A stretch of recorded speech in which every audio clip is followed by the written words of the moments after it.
Hey, you guys, it's Miss Burkles, And it's Mrs. Klein. and we're here with lesson 34, Florence, the Cradle of the Renaissance. If you want to follow along, we're on page 475. All right, the guiding question for this lesson is what advances were made during the Renaissance?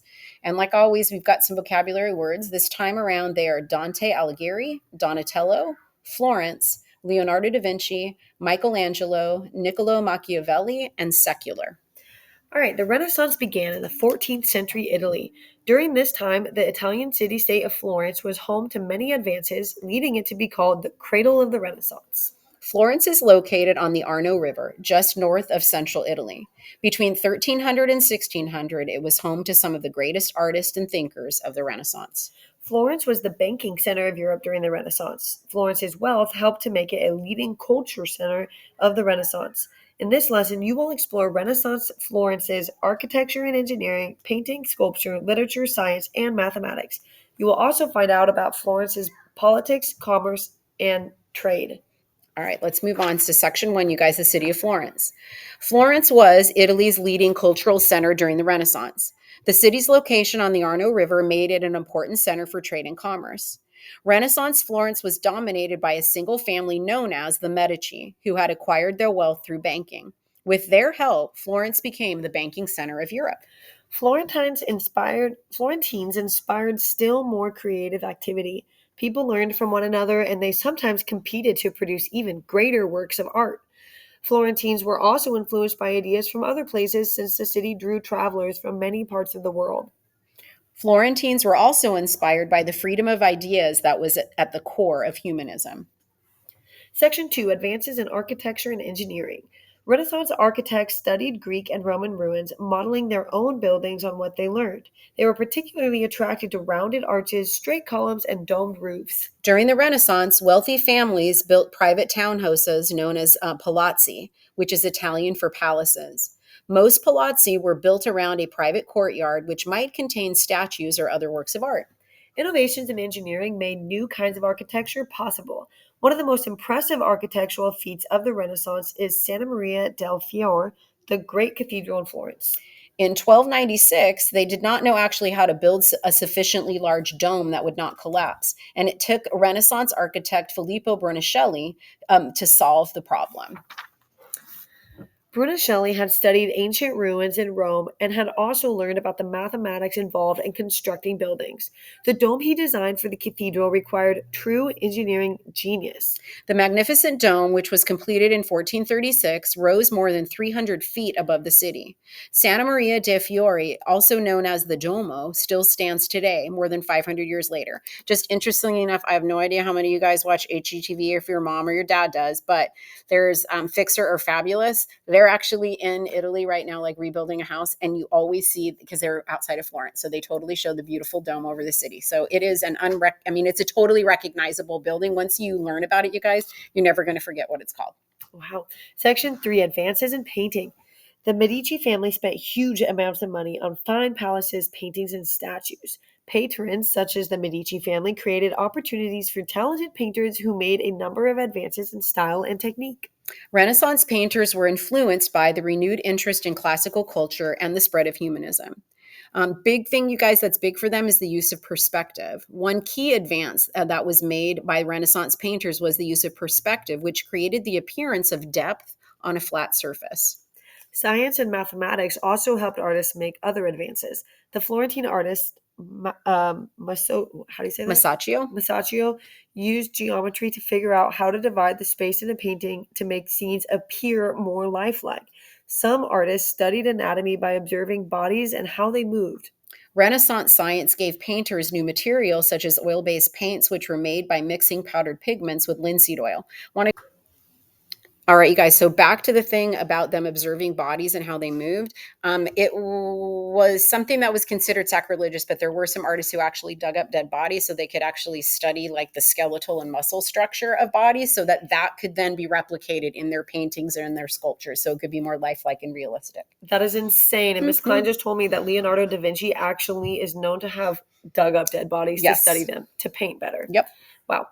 Okay, so section 4, advances in sculpture. For the first time since the days of ancient Greece and Rome, sculptors made freestanding statues that could be viewed on all sides. So instead of just sticking out of the building, you could like walk around and get a chance to see front, back, and side, which is really cool. A Florentine artist named Donatello was one of the first sculptors to use the new, more lifelike style in his work, which expressed personality and mood. Donatello's David influenced Michelangelo, another great artist of the Renaissance who is known for both for his painting and sculpture. Michelangelo created his own majestic statue of David, which may be the world's most widely admired sculpture. All right, moving on to advances in literature. In medieval times, literature usually dealt with religious topics. In contrast, Renaissance writers were interested in individual experience in the real world. Writing about secular or non religious topics became more common. Most importantly, by the end of the Renaissance, most writers were writing in their own languages instead of in Latin. That's a really big deal, you guys. Really big deals because like almost everything else is written in Latin, and so if you're German and you don't know Latin, you're not going to be able to read or write or like understand anything that's written in Latin. So Mhm. this is a really big deal. All right, the first well-known writer to create any native language was Dante Alighieri of Florence. He wrote his best-known work, The Divine Comedy, in Italian in the early 1300s. This long poem describes Dante's imaginary journey through the afterlife. The Divine Comedy is a social commentary containing characters who were real people. Dante's work became a model for other Renaissance writers such as Petrarch and Boccaccio. Boccaccio. Mhm. They wrote using the vernacular or common language so their words reached many more people. Okay. All right. Advances in science and mathematics.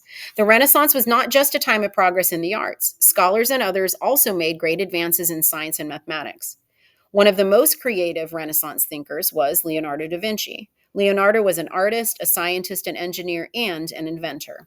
Leonardo was endlessly curious about all aspects of the world around him. He studied anatomy, including the circulation of blood and the workings of the eye. He was the first person to draw maps from an aerial or above ground view. He designed bridges, weapons, and many other machines. All right, paving the way of modern science and mathematics. Girolamo Cardano solved complex equations in algebra and did pioneering work in probability, the science of chance. Galileo Galilei conducted important experiments about gravity, proving that a heavier object and a lighter object actually fall at the same rate. By emphasizing observation and experimentation, Galileo and other Renaissance scholars paved the way for modern science and mathematics. All right, next is Florentine politics. Like other Italian city states, Florence was ruled under a series of governing boards that were often controlled by rich families. The powerful Medici family controlled Florence for nearly 3 centuries. They were involved in or controlled all aspects of life in the city. They were great sponsors of artists, writers, and musicians. One of the most powerful members of the Medici family was Lorenzo the Magnificent. A leading patron of art and scholarship, Lorenzo ruled Florence for more than 20 years from 1469 until his death in 1492. 2 years later, a revolution forced the Medici into temporary exile until the family regained power in 1512. Okay, all right. Now, a Florentine statesman and historian, Niccolo Machiavelli, watched these struggles for power. And Machiavelli used his experiences to write a book called The Prince, which is his account of how politics and government really work. Machiavelli advises rulers to make their state strong by doing what works best, rather than by doing what is good or moral. Section 8, Florentine Commerce and Trade. One reason why Florence became a cultural center was the wealth that trade and commerce brought to the city. There were two market centers in Renaissance Florence. At the Mercato Vecchio, or Old Market, people bought everyday items such as food. The Mercato Novo, or New Market, was built in the mid 1500s as a center for the city's cloth and banking industries. The Mercato Novo became one of the largest financial marketplaces in Europe. People traveled from far and wide to get loans or to convert their money into florins, which could be exchanged for goods anywhere in Europe. For a lesson summary, we have the city of Florence. Florence was the leading cultural center of the Renaissance. Many Renaissance figures were born or grew up there. Located on the Arno River, the city also became a business center. Florentines used their wealth to support the arts and education. All right, advances in architecture and engineering. Renaissance architects and engineers studied Greek and Roman structures. They created new works based on classical styles, but were influenced by humanism and their own ideas. Brunelleschi's cathedral dome is a lasting symbol of Renaissance achievements in architecture and engineering. Advances in painting, sculpture, and literature. Renaissance humanism also influenced artists such as Donatello and Michelangelo and writers such as Dante. They created works based on experience in the real world. Dante was the first major writer to use the vernacular. All right, advances in science and mathematics.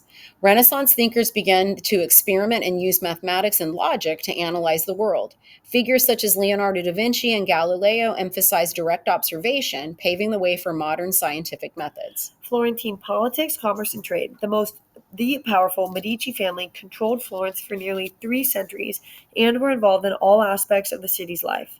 Niccolo Machiavelli used his experience and observations of Florentine politics to write The Prince.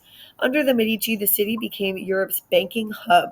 The Mercato Vecchio and the Nuovo became two centers of European trade and commerce. All right, you guys. So right now we've got that guiding question again. We learned about advances that were made during what advances were made during the Renaissance, and we've got those vocabulary terms. They are. Dante Alighieri, Donatello, Florence, Leonardo da Vinci, Michelangelo, Niccolo Machiavelli, and secular. All right, you guys. We're out of here. Bye.